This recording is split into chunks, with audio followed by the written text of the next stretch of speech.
BHB Radio is brought to you by Anchor. If you haven't heard about Anchor, let me explain. It is the easiest way to make a podcast. First of all, it's free. Second of all, there are creation tools that allow you to record and edit your podcast right from your phone or computer.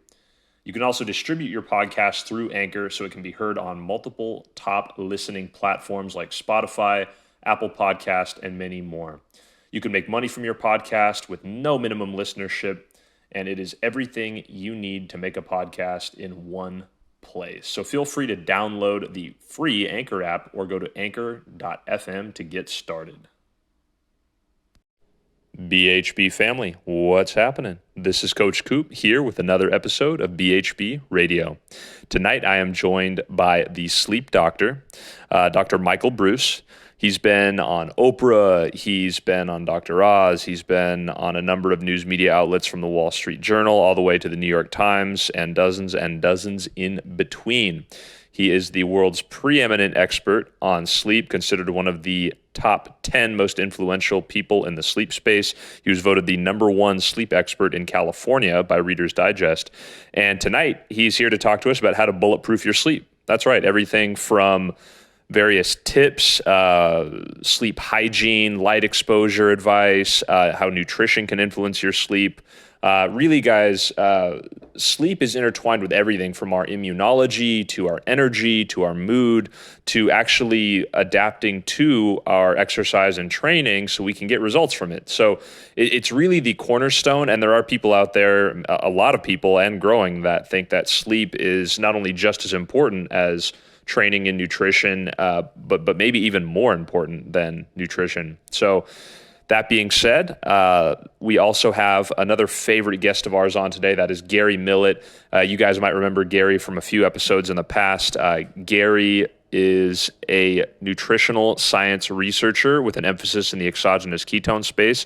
Gary has been a part of a lot of industry-leading research, and we always love to have Gary on. He is going to basically help tie the nutrition piece into the discussion with Dr. Breus, and we're going to have a nice, awesome roundtable when it comes to your sleep and how to optimize it. As always, this show is brought to you by Real Ketones, the pioneers in the exogenous ketone space. Be sure to check out realketones.com to try one of their cutting-edge exogenous ketone products and to have a full-fledged educational database at your fingertips, including things like apps, nutrition plans, guides, tools, and a full-on community, and more. So be sure to check them out at realketones.com. All right, guys, without further ado, let's get to the show. Good evening, everyone.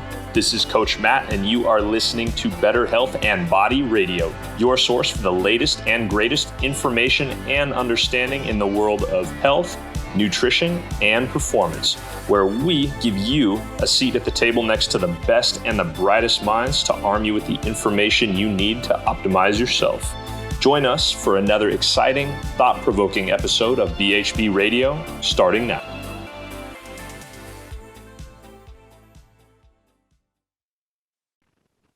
All right, Dr. Breus, thank you so much for coming on the show. I appreciate it. Thanks for having me. I'm excited to be here. Absolutely. So, I mean, I'm familiar with your work. Gary's familiar with your work. You know, you've written at least 3 books. You're a world-renowned sleep doctor. Can you tell the audience a little bit more about who you are and how you got into what you're doing now? Absolutely. So my name is Michael Breus. I have a PhD in clinical psychology, but I am medically board certified in clinical sleep disorders. So anybody who's listening should be like, hold on a second. He just said he has a PhD, and now he just said he's medically board certified. How does that happen? So I am the crazy guy who took the medical specialty boards without going to medical school and passed. I'm one of 168 people in the world that have ever done it. Wow. And I specialized in sleep. And I've been an actively practicing sleep specialist for the last 19 years. And I've had an interesting career. I had a career where I saw 30 patients a day, read 15 sleep studies a night. I had a part of my career where I was helping people run and operate sleep laboratories across the country. And then I worked with a company you may have heard of called WebMD. I was their sleep expert for 15 years, developing content and things like that. And then I was very fortunate. I started writing books because I was interested in having a bigger effect. When you only see 30 patients a day, I'm not saying there's anything wrong with that. It was great. I helped 30 people a day, which is kind of awesome. But, when you get on a podcast or a radio show, or you get a chance to do television or write a book, you can help thousands and thousands, if not millions of people. And that was very attractive to me. And so started writing books. And believe it or not, people wanted me on TV. When you're the WebMD sleep expert, that's easy to find. They just started calling up and saying, "Hey, Michael, would you be interested in doing an interview?" And as you can probably already tell, I'm a little bit of a ham. I don't mind the attention. So I was happy to get on board and be on TV and start educating people about sleep. And ended up moving out to Los Angeles, and because my son wanted to be an actor. Thankfully, he is not an actor. And he goes to USC now. I really turned into more of a high performance sleep coach, which was something different. So I'm not exactly hitting people with sleep disorders any longer, although of course I've treated thousands of people with apnea, insomnia, narcolepsy, restless legs. Now it's really about how to improve the quality of your sleep. How do you, if you don't have a sleep disorder but you have crappy sleep, how do you get better sleep? That's really what I've been focusing in on. In my third book, which was called The Power of When, what I did was I identified people by these things called their chronotypes. So you might not have heard of the term, but you've actually heard of the concept before. If anybody's ever called you an early bird or a night owl, those are chronotypes. My contribution to the literature for the third book was I found a fourth chronotype, an insomnia type of chronotype. And by the way, these are genetic. You can see them on the PER3 gene. As a matter of fact, you can see a single nucleotide polymorphism, or a SNP, on there that changes and makes some people early and some people late, which is pretty fascinating when you think about it. Yeah. And then, moving forward, I have a new book coming out all about energy. So what we did was we took our 4 chronotypes, which we've got a lot of literature on. Over 200 studies have been done on the chronotypes. And we layered on body types. So if you remember way back in high school, like endomorph, mesomorph, ectomorph. Of course.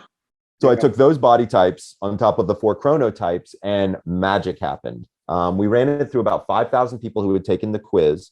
And what we discovered very quickly was that people, interestingly, have an affinity for certain exercise based on their body type. And so what we did was we put an intermittent fasting program together with a sleep program, together with a movement program.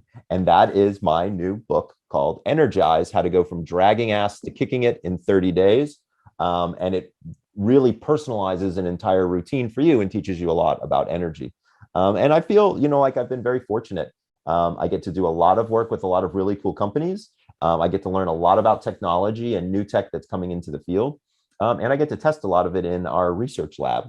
So I've really gone from being a total clinician to now really only a slightly part-time helping out coach, and really working with a lot of companies to further advance technologies to help people sleep better. So it's been a fun ride so far. Yeah, that's great. I mean, I totally hear you how you wanted to kind of branch out and help even a wider audience with this. So that makes a ton of sense. And I know Gary and I have some things we wanted to get into. I just actually wanted to mention, though, your last book, wasn't that inspired by a triple cardiac event that you had too, kind of a health crisis of your own? So yes, so Energize was that. So I, as all alpha males do, I, burned the candle at 20 different ends. And I ended up having a cardiac event in the middle of a restaurant. My wife was not happy with me at that time. The good news is I was actually sitting with 2 physicians when it happened. So I'm still here. There we go. Around the right people. I know, right? If you're going to have a heart attack or a heart issue, you got to be around the right people. I know, right? It was funny. We were out to dinner with this husband and wife couple, and they were both physicians. And they saw it coming. I didn't even see it coming. And, that was a real wake up call for me. It was like, hold on a second. Like, you don't need to run, a 5K every day to reduce your stress, Michael. There's better ways to do that. And so balance became the most important word in my life after that. And that's really why I wrote the book. It's really about a balanced idea, having a balanced lifestyle and being able to balance your energy and keep your energy all day long. Awesome. Very nice. And so speaking of that, and also just I think people always, at least for me as someone who still works with clients, are always asking me tips for sleep. What are some things that people can do to get a better quality sleep? And I would say the second part question to that would be, is there a nutritional component to that too that can help improve that? So absolutely, there's some easy things that people can do. I'm going to give your listeners a 5-step plan that I think they will love. And then we'll talk about the nutrition component, because there is a big nutrition component. So step number 1 is to wake up at the same time every day, including the weekends. So if you wake up, I know it sucks, dude. Trust me. Everybody hates that part. So if you wake up at 6:30 during the week, I want you waking up at 6:30 on Saturday and Sunday. Now, Michael, why on earth are you putting us through all of this torture? All right, well, let me explain it to you. So the way it works is if you go to bed late on Friday, sleep in on Saturday, go to bed late on Saturday, sleep in on Sunday, Mondays are terrible because you've got what's called social jet lag. You've actually rotated your circadian rhythm by even only sleeping in by a half an hour. You will actually rotate that circadian rhythm and make Monday much, much, much more difficult for you to wake up. So waking up at the exact same time every single day actually is the best thing that you can possibly do. Now, a lot of people will say, well, Michael, I want to catch up on my sleep on the weekends. Newsflash, you can't do that. Okay.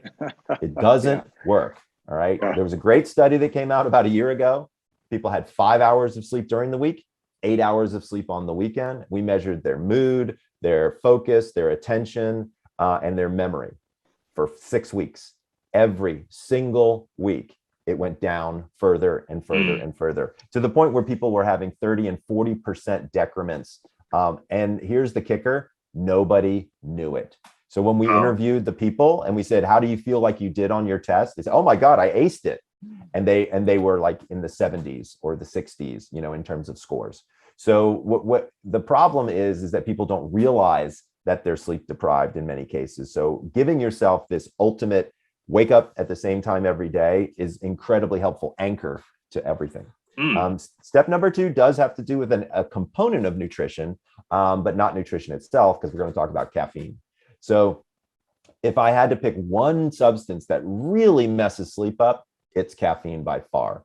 And the big problem is caffeine lasts in your system for a very long period of time. Huge half-life.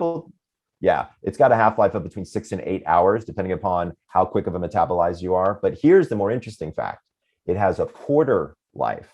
So 25% of the substance is still in you 12 hours later. So if you have a cup of coffee at 9 o'clock in the morning, I got a news flash for you. 25% of that caffeine is still running around your brain at 9 o'clock at night. So if you can, step number 2 is to stop caffeine by 2 p.m. That allows us to get at least enough of it out of your system so that you shouldn't have too much of a problem falling asleep. But to be clear, I'd love for people to be decaf, but please don't go cold turkey. I had 2 patients end up in the ER who went cold turkey off of caffeine. So it's not a pretty sight. Wow. Step number 3 has to do with alcohol, right? Alcohol is the number 1 sleep aid in the world, and it's the worst one. But look, I like scotch, I like beer, and I don't think there's anything wrong with having a glass of wine with dinner. So how do you do that and still be able to function? Well, there's a couple of ways. From a sleep perspective, if you have 1 glass of alcohol, you should have 1 glass of water, and you should wait 1 hour before bed. It takes the average human about an hour to digest an alcoholic beverage to get it through your liver, and to slow down the effects of alcohol on sleep. 2 glasses of wine, you would have 2 glasses of water and wait 2 hours. You really don't want to take the 3rd drink. And I'll tell you why. Once you hit drink number 3, I mean, don't get me wrong, you might want the 3rd drink, but you shouldn't take the 3rd. I was going to say. And the reasons why is by the 2nd drink, you're starting to catch a buzz. When you catch a buzz, your brain says something toxic is in my brain, and it spikes cortisol.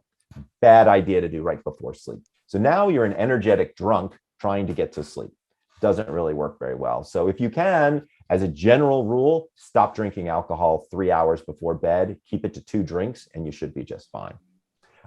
Step number 3 is an exercise step. I'm a big fan of exercise. It is an easy way to improve the quality of your sleep. However, if you do it too close to bedtime, your core body temperature is too warm, And when your core body temperature is warm, melatonin cannot be produced. Most people don't realize it, but your core body temperature rises till about 10:30 at night. It hits a crest and then it falls. That fall is actually a signal to the brain to release melatonin. If your body temperature is too high to have that crest and fall, you ain't got no melatonin, right? So step number 4, exercise daily, but stop exercise about 4 hours before bed if you possibly can. That way your body has a chance to chill out, literally, and you have a better shot at sleeping. And then step number 5 has to do with morning routines. There's 3 things that I ask everybody to do every morning, and they won't cost you a dime. Step number 1 is when you wake up, hopefully without an alarm, but at a very consistent time, I want you to swing your legs over to the side of the bed and take 15 deep breaths. On the last 5 breaths, you want to have some sort of an intention for the day. Like, I want to be open today. I want to do well today, something very positive in your day, but while breathing to bring yourself present. The second thing you want to do is walk over to the window and get 15 minutes of sunlight. If you can, I prefer walk outside. While you're walking, you should grab a glass of water and drink 15 ounces of water. So you're going to do 15 deep breaths, drink 15 ounces of water, and spend 15 minutes in the sun. If you do those 3 things every morning, your mornings will be glorious. You will wake up, you will have great energy, and there's specific reasons with the sunlight that you want to do that very consistently as well. Also, if you have the opportunity to watch the sun rise or to watch the sun set, that actually can be incredibly helpful for your photoreceptors in your eye to help you with sleep. Interesting. Okay. I think I just want to let you know, college me is definitely, I ran my own experiment, my own sleep study. It was called College on Catching Up in Sleep. I hear you, brother. Let's just say I kind of confirmed the results that you guys got too. That and the alcohol just didn't, okay. Very, very interesting. And now, so Gary and I have wondered a lot about a nutritional influence here as well. And there's a lot of different ways you could take this. You mentioned caffeine, for example. We were curious if you have any experience working with people who are on lower carbohydrate approaches, possibly trying to drive up their ketone levels in one way or another.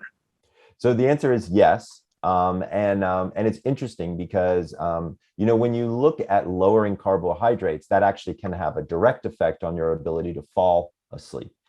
As an example, one of the things that I talk about with a lot of my patients is I say, well, don't go to bed hungry, but also, don't go to bed full. And so they say, well, what can I do? Now, these are for my non-ketogenic patients. To be clear, I'll ask them to have a snack about 250 calories, and I would say make it 70% carbs and about 30% protein or fat. People are like, carbs before bed? Michael, you're insane. That's terrible. Why are you doing that? Blah, blah, blah. One very specific reason. The ingestion of carbohydrates increases serotonin. When you increase serotonin, it calms the brain down, lowers the cortisol, and allows people to fall asleep easier. So if you can keep it to a 250 calorie snack, it works well. Now, the question you have for me, since you guys work with people who do ketogenic diets and work with ketones, is what if we don't want them to have carbohydrates before bed? What if we want to make sure that their nutrition is solid and that we don't want to be affecting their sleep in a negative way? And so we were speaking a little bit before we got on air that there's this thing called the keto flu, right? Which is when people start to go keto, they actually have a tremendous amount of protein in their system, and it ends up being very alerting for them, in fact. So the question then becomes, is it the excess protein that's making them more alert? Or is it the lack of carbohydrates that's making them more alert? It could be both. To be honest with you, that's not my area of research. But what I can tell you is that one of the things I have found very effective is if I change the schedule of the diet of the individual to match their chronotype. So as an example, I'm a night owl. And so if I'm going to eat, I make sure that I can't eat breakfast. It just makes me sick. So I end up eating later in the day, and I push my entire schedule based on my chronotype. And it actually works out pretty well. Interesting. So, Gary, do you have something you wanted to add to that? Yeah, absolutely. So, thanks, Dr. Breus. We've also seen that tryptophan has a very interesting effect on serotonin production. And is that a supplement people, do you think, could take during their conversion or transition from a high carb to a low carb diet? It would make intuitive sense to me that would be something that they could do. When you look historically at tryptophan, most people think turkey, most people think milk, things of that nature. You're talking more about the actual supplement of taking a supplement of tryptophan. You're exactly right. The amino acid itself. Yeah. Right. Because if you look at the data, you'd have to eat like a 40-pound turkey, right? To get well, enough. that would be, that would be right before death. That would break one of these 5 rules for sure. Yeah. Dude, even in my best days in college, I don't think I could eat a 40-pound turkey. And tryptophan doesn't work great in the presence of protein either. Well, not to mention you'd have to chase that with alcohol. Right. God forbid. Right. That would be an even bigger mess. But no, I think that, when you think about tryptophan and where it is in the melatonin cycle and how it helps with the conversion of that, tryptophan could be a very effective something for people who are working with a ketogenic diet. Absolutely. Now, one of the things we've noticed that when people they're in a ketogenic state where they take exogenous ketones, that there is a buildup of adenosine, and that adenosine actually seems to really help with sleep. And I think that's probably because it restricts or promotes serotonin, and it also promotes melatonin. So in fact, adenosine is the neurotransmitter that helps kick off the process of sleep. So when a cell eats a piece of glucose and something comes out the back end, one of those things is adenosine. Adenosine actually works its way through the system and goes to a very specific area of receptor sites in your brain. And as it accumulates, you get sleepier and sleepier and sleepier. So if the data suggests that being on a ketogenic diet or taking exogenous ketones will increase adenosine, then it makes intuitive sense to me that it would help people fall asleep much more quickly. Interesting. And we also mentioned privately offline, Gary can kind of back this up too, but ketones have a very GABAergic effect. So they're actually helping being pro-GABA, which would also help, right? Yeah. So remember, GABA, I call them the brakes. I call it the brakes of the brain. Right. And so anything that increases GABA slows everything down, which can be very, very helpful from an anxiety standpoint, from just a autonomic nervous system standpoint. If we can, that's one of the easiest ways to slow the sympathetic nervous system is to increase GABA. Interesting. So Gary and I also were looking at studies that showed exogenous ketones can reduce anxiety rates by, Gary, it was like as much as 40%, right? So I would exactly.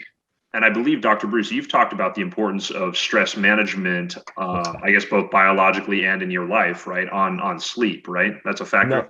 No, it's a huge factor. I would argue that anxiety and stress, 75% of the insomnia or sleeplessness or disrupted sleep that I see is anxiety has a component in it for sure. So being able to maybe, take ketones where it would then increase GABA, increase your tryptophan or adenosine rather, and maybe help you be able to fall asleep. It could make intuitive sense to me. I would imagine that you would need to take something like that in the evenings, though. I wouldn't want you to take something like that as a morning supplement. I don't think that would go over too well. Got it. Interesting. Okay.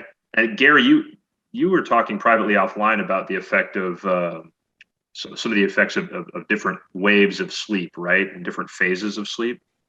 Yeah, I think it'd be great if Dr. Breus took us through the different stages of sleep, because I think that as I study ketones and its impact on brain waves, not only in sleep but in other aspects, I'm getting more and more excited about sleep because it does some things that nothing else does. Right. In terms of the way the body responds. So yeah, absolutely. If you could take us through those stages for the listeners, I think that'd be awesome. Absolutely. So the sleep is broken up into 2 categories. One is called REM sleep. The other is called non-REM sleep. And non-REM sleep is broken down into 3, depending upon who you talk to, 3 or 4 stages. So stage one sleep is purely a transition, going from wakefulness to unconsciousness. It doesn't last very long, 3-4 minutes. It makes up maybe 2 to 3% of the night in total, but it is the transition, or kind of opening the door, if you will, to sleep. Stage two is there's a lot of controversy surrounding the importance of stage two. Stage two makes up over 50% of the night usually. So it's important, but the question is, do we really need that much stage two sleep? For what it does, it seems to help several different processes, specifically memory and consolidation of different pieces of data that have been coming through you based on spindles and K complexes, but that gets super duper complicated.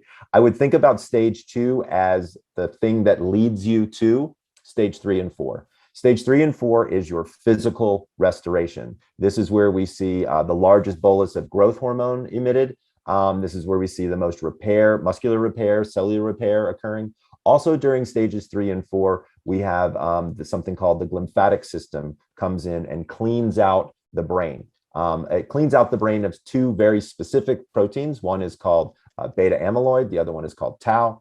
Those two proteins in particular are very devastational. As they build up in the brain, they will surround a nerve ending and strangle it, and that's called dementia. And so we want those to be filtered out as best we can. And so getting that good stage 3, 4 sleep helps with that glymphatic process. So that becomes very, very important. Now moving on to REM sleep, which stands for rapid eye movement sleep. This is a very unique stage of sleep in that it does some very unique things. One, most people know it because many people dream during this stage of sleep. We know that you can actually dream in any stage of sleep, but 85% of the time, if we wake somebody up from REM sleep, they will report some type of a dream. It also actually helps with your mental restoration. This is really where we see the memory consolidation going on. So this is basically where you're moving information from your short-term memory to your long-term memory, or like your floppy disk to your hard drive. I don't even know if people have floppy disks anymore, but you know what I'm trying to say. So that aspect happens during REM sleep. Also, a lot of emotional processing occurs during REM sleep in particular. Dreaming, we think, at least we hypothesize, that it is a way to work through many of the emotions that you may be having during the day. When you wake up in the middle of an emotional dream, it's called a nightmare, and your ability to process those emotions stops until you get back into that dream. This is why nightmares have a tendency to be repetitive and almost haunting to people, is because they have to get back into that dream and allow it to occur. Also during REM sleep, some other interesting things occur. One of the big ones is you become paralyzed, completely and totally paralyzed. Most people don't know this, and they certainly don't know the reasoning behind it. And this is so that you do not act out your dreams. If you do not have this paralytic mechanism, you will get up and dance around or whatever it is you're doing in your dream. This could be a problem from a safety perspective, primarily, but also it gives us an indication that there could be something going on from a brain perspective. We know that in 35% of cases of people who have this situation, which we call REM behavior disorder, again, where people act out their dreams, in 35% of those cases, it's a precursor for Parkinson's syndrome. So we really want to know when that's going on in people. And so REM is one of those situations where if something is going wrong in REM, you may have a big problem going on. And I tell this to people all the time, you know, if you feel as though your sleep is disrupted, if you're waking up multiple times throughout the night, if you wake up after a night's sleep and you don't feel refreshed or rested, that's a window into your mental health or your physical health. Sleep is the perfect, you know, spyglass to be able to see what's really going on, because most times if your sleep is messed up, something else is doing it. So one of the things that I've read is, where does the slow wave energy come into a sleep profile? Is it during the stage two? Stages 3 and 4 is primarily where we see the slow wave sleep. In stage 2, we see these things called K complexes, which is a single waveform that would be a slow wave, but we don't see repetitive slow waves until we actually get into stages 3 and 4, or what we call deep sleep. So there's a difference between frequency and amplitude at that point, correct? Correct, 100%. And one of the things we've seen with ketones is it has the ability to supply a slower wave, higher amplitude energy than, say, a busy glucose brain. Mm-hmm. And That so, wouldn't surprise me at all. and this has really been very instrumental in helping children deal with their epilepsy problems. And that I'm one of unaware the of. I don't work with that population group, although I do know that we do have patients who have seizure disorders, and we know that if they're not sleeping well, in terms of the restorative nature of their sleep, we know that the frequency of those seizures goes up significantly. So it might make sense that if you gave somebody ketones who had seizures, and it improved the amplitude and the frequency of their delta waves, that it might slow something down in the seizure department. But again, that's outside my realm. Yeah, so just it almost goes to it almost begs the question as to whether or not ketones, with its really preferred type of low frequency, high amplitude energy, couldn't also play a very significant role in that deep sleep process, Mhm. as well as modulating perhaps some things that are happening in REM. So yeah, I mean, I could absolutely see. I mean, if it changes the amplitude in slow wave, then there's a reasonable likelihood that it could change amplitude in REM as well. But I'd have to like dive deep into the data to really kind of get a feel on that. So one of the things that was interesting, I read an article a little while ago. There was an article back, or a study back in 2008, on sleep and low carb diets, very low carb diets. Mm-hmm. And one of the things they said is that that they found that REM was reduced, but slow wave deep sleep was increased. But they also saw that it was almost a better pairing of the two during the evening. So sometimes people have too little deep sleep, too much REM sleep, and vice versa. And the study seemed to point out that it more balanced that sleep profile. So when you look at those types of pieces of information, I would say maybe. At the end of the day, the brain does a really good job of figuring out how much of each stage you need based on its understanding of when it thinks you're going to wake up. This is one of the reasons why I tell everybody wake up at the exact same time every day, because then your brain kind of knows how much time it's got to fill in the gaps, if you will. So the brain does do a fairly good job of that. But if you had somebody, let's say, that had a curtailed schedule where they were only sleeping 5 hours a night, or something along those lines, then there might be a situation where that could make sense to try to balance something like that out. But the brain does a pretty decent job of it on its own. Perhaps it could be kind of an indirect lever or mechanism to pull by which a nutritional program that's highly improving your neurological system, your brain, would then make your brain healthier, which could then maybe help your brain do the jobs that it's meant to do, like this one, better, even if it's not a direct manipulation of the lever itself. Yeah, I mean, tangentially speaking, there's so many different things that can kind of be a nutritional Sure. influence, right? And inflammation, all that stuff. Yeah, and I mean, and it also, I think it begs the question, an interesting question, which is, are we talking about? I mean, we're not obviously talking about total carbohydrate deprivation, but maybe what would happen if we just looked at processed carbohydrates versus, what I'm saying, versus naturally occurring carbohydrates, and seeing what those differences might be. Because I have a sneaking suspicion that sugar is at the bottom of a lot of people's problems. Because we know that processed food and processed sugar is really just not good for your health, makes everything function poorly. And of course, that has an effect on sleep as well. So the other thing that's very interesting to me with sleep is the different morbidities. I think that people who have Alzheimer's, or they have mild cognitive defect, or even dementia, they don't sleep as well. No, they don't. Well, it's interesting. I mean, here's the thing to remember is sleep affects every organ system and every disease state, right? And so if you're obese, your sleep is going to be affected, and your sleep is going to affect your obesity. If you've got cardiac issues, the same holds true there. If you've got diabetes, same holds true there. So I agree with you. Sleep is kind of that kind of that fundamental aspect where when you start to look at comorbidities, you start to see, wow, if this person slept better, that morbidity would probably get better. It might not fix it. Just to be clear, if you fix somebody's sleep, that doesn't make their depression magically disappear, right? Or their anxiety magically disappear, or their diabetes. But if you get them sleeping well on a consistent schedule with healthy sleep, those things do get better for sure. And I think one of the things you mentioned was beta amyloids. There's been some very interesting studies with ketones and beta amyloids. Okay. And the accumulation of beta amyloid is pretty much related to glucose and glucose type of plaques.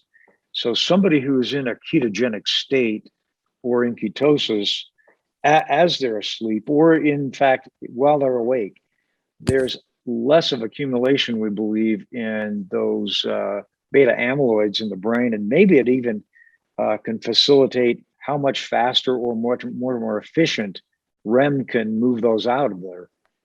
I mean, it would be interesting. That is definitely not my area of expertise, but I mean, just thinking through it, like from a logical perspective, it would be an experiment worth running in a research lab for sure. Like, I would love to see what would happen if we put somebody on, a pure ketogenic diet and had them take exogenous ketones, and then we're able to measure or, do a cerebral blood flow MRI study and look at, what's going on during stage 3-4 sleep and see if it actually is doing that. Because there's people who've done some of those studies. I want to say Ev Coulter out of University or Northeastern University had done some of that original work looking at blood sugar and sleep. And I think she's also done some of that lymphatic work.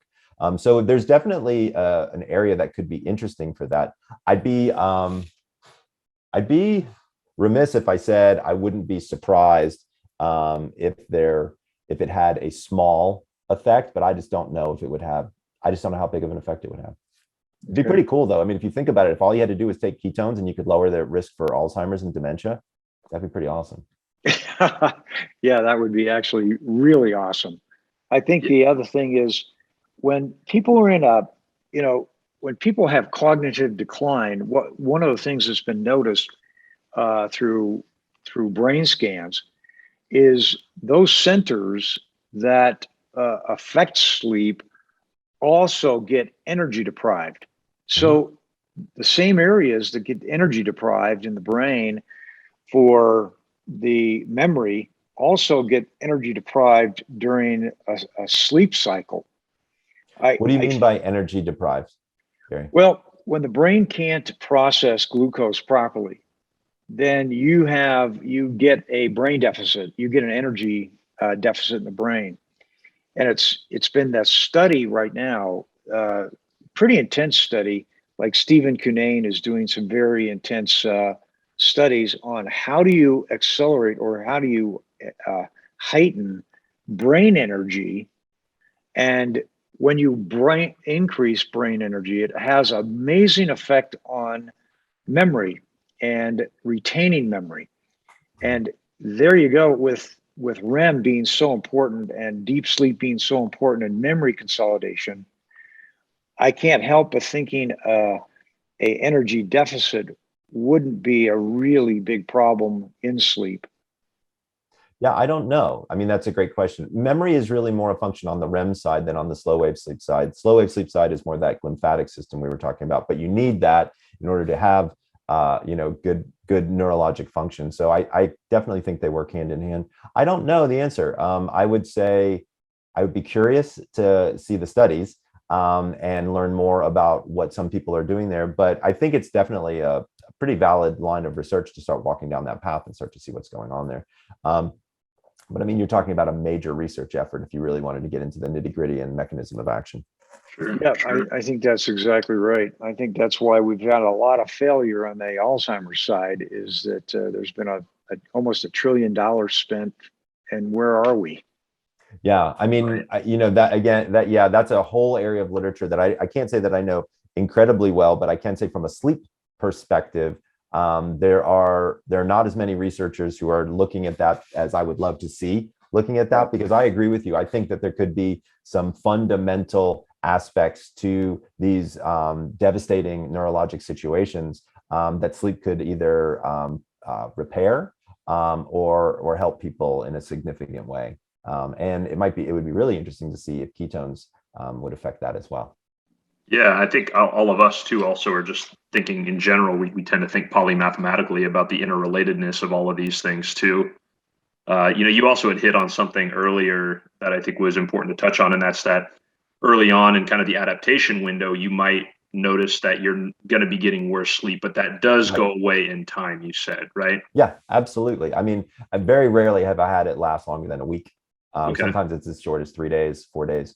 And what I tell people is, look, if you're going to start a ketogenic diet, like expect it, that you're going to have difficulty sleeping, but you still need to get in bed at the same time and get out of bed at the same time. You don't need to worry about your sleep, because that's the other thing that people do, right? So sleep, I would argue that sleep is based off of two fundamental principles.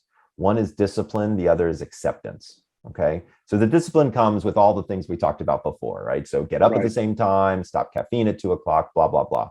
Acceptance is you can do everything right and still get crappy sleep. Okay. And that happens. Look, I'm a sleep doctor. Okay. And I get crappy sleep every once in a while. I always use the same example. If something's going on with my daughter, I don't sleep well. It's just a fact. It doesn't matter what goes on in my life. And I have to accept that and know, okay, well, something's going on with Carson. I know I'm not going to sleep that great tonight, but I do know that if I lie here and get what's called non-sleep deep rest. So there's a whole movement kind of going on with this idea of non-deep, did I say it right? Non-sleep deep rest, which is just lying there, relaxing. And that's what I would recommend for people who are starting out on a ketogenic diet is go to bed at your normal time. If you don't sleep, that's okay, rest. That your body will still get some fundamentally good things from that. You will get some rejuvenation from that. And over the course of time, it goes away. Can you can you talk somewhat on blue light? Sure. Yeah, I was actually going to mention that in a second, just as kind of a little adjunct to Gary's question. Just we gave some tangible advice to people at home. And one thing that we've talked about previously on here is, possibly replacing some of your light bulbs and a couple key lamps you have on at night with amber bulbs, blue light blockers on phone. Could you mind kind of giving a couple tips for people there? All right. So I'm going to bottom line it for blue light with you guys. Okay. Because there's a gazillion people out there doing a gazillion different things. And full disclosure, I have my own line of blue light blocking glasses. Okay. Oh, interesting. It's called Sleep Doctor glasses. Here's the thing. Do not wear blue light blocking glasses during the day. Stop it. Okay. Just don't do it. It's stupid. It doesn't do you any good. You need blue light blocking glasses approximately 90 minutes before lights out. Okay. And by the way, it also depends upon how much light exposure you got during the day as to how much blue light will affect you at night. That's a very complicated way of looking at it. So what I tell people is if you're going to want to avoid blue light, which I do recommend, put on your blue light blockers about 90 minutes before bed. Should you change the bulbs in your bedside table lamps? Sure. Nothing wrong with doing that. That's actually a great way of being able to lower the frequency of the blue light that's being able to be emitted. I think that can be helpful. When you look at the phones, like Night Shift on your Apple phone, it doesn't work. It doesn't work at all. All it does is lower the brightness, not the color temperature. So the way you would think about it is, if you remember, I'm going to date myself. We used to have a thing called a stereo. And on this thing called a stereo, there was a volume knob, there was a bass knob, and there was a treble knob. So I don't know if anybody out there still remembers what those are. I'm 53, so yeah, I certainly I do. Yes. Thank you, Gary. I feel better now.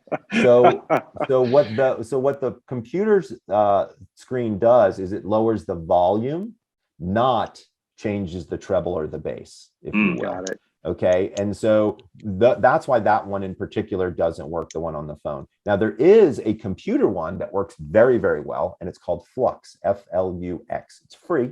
You can download it and put it onto your laptop, and you put a timer on it, and it will automatically change the color temperature. And that way you can actually utilize that. It's free. I recommend it to people all the time.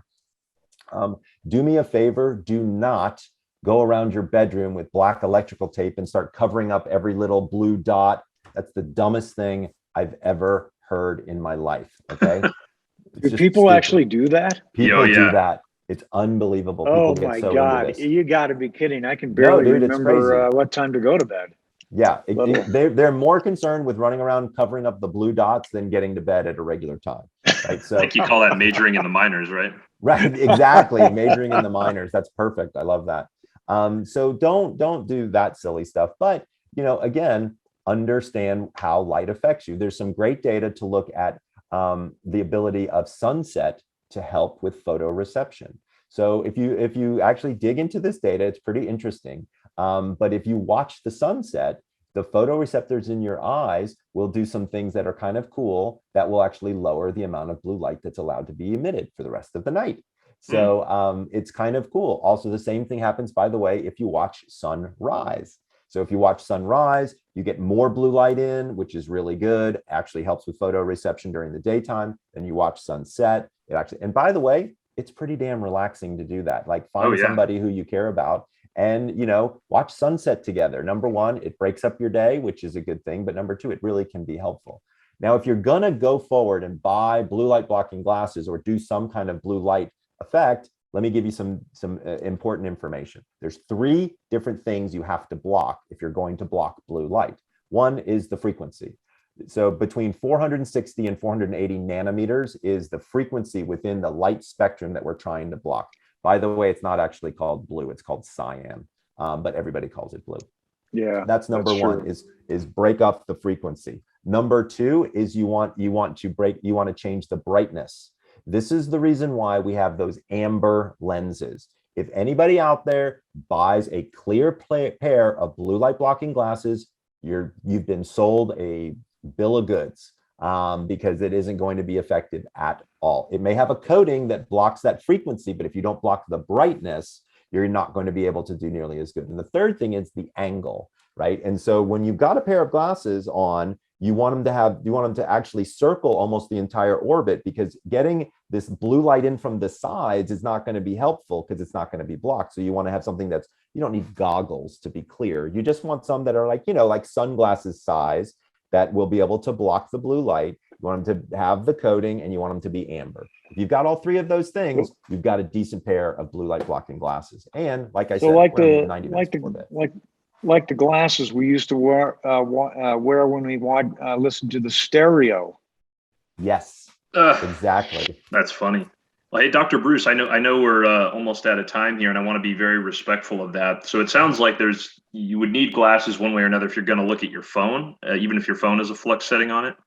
Yeah, exactly. So like as an example, if I wake up before the sun comes up, I have a pair of blue light blocking glasses that sits right next to my bedside. I'll put those on. I'll walk down into the hall because that's where I charge my phone. And I might pick up my phone if I've decided, hey, I want to do my meditation this morning, or I want to check something this morning, but if it's still dark out, I'll actually continue. I'll put my blue light blocking glasses on to be able to maintain that melatonin production if I want it.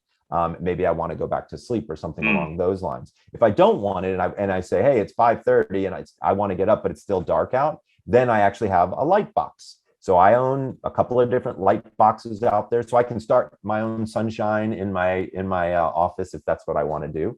And you can do that as well. Personally, what I do is if it's still dark out, I like to meditate, and then I like to do my breath work as the sun rises. And so it's kind of a nice way for me to start my day. Very cool. Very cool. Well, hey, Gary and I have loved having you on. Where can people go to learn more about your work, including your book? And you mentioned the Chrono resource too, that people can customize, right? So if you want to learn more about what your chronotype is, which I highly recommend because it will really help you out in a lot of different ways, go to chronoquiz.com. For folks out there, that's chronoquiz.com. And if you want to learn more about my new book, go to energizemyself.com and you can learn all about it. And we have a great pre-order program where if you pre-order the book, I'm going to do a video series where I'm going to teach you all the cool stuff in the book, and you'll be able to start your program right away. Very nice. Very nice. Okay. And then if people want to buy the glasses too. If people are interested in the glasses, go to sleepdoctorglasses.com or just go to my website, thesleepdoctor.com. And under products, you'll see all the products that I have either created because I didn't like what was out there or that I endorse because the science is really good. Perfect. And I'll make sure to provide links in the show notes to your social media, official website, book, and everything that we just discussed too. So amazing. Thanks, guys. Dr. Breus, thank you so much for coming on. Thank you for your time today. I appreciate it. It was nice meeting you. Yeah, it was great to meet you as well. It's my absolute pleasure. And I'm very interested to learn more about that adenosine data. And if there's an increase in adenosine based on exogenous ketones, that could be a real interesting aspect to people who have adenosine reduction or who just don't produce a lot of adenosine. So I'm excited to learn more about that. So thank you. Yeah, we'll be in touch for sure. All right, everybody at home, thank you so much for tuning in to another episode of BHB Radio. I know I learned a ton from Dr. Breus. I've got a ton of notes I need to kind of take out of hieroglyphic mode and turn into organized action mode. So we'll see you guys next time here at BHB Radio.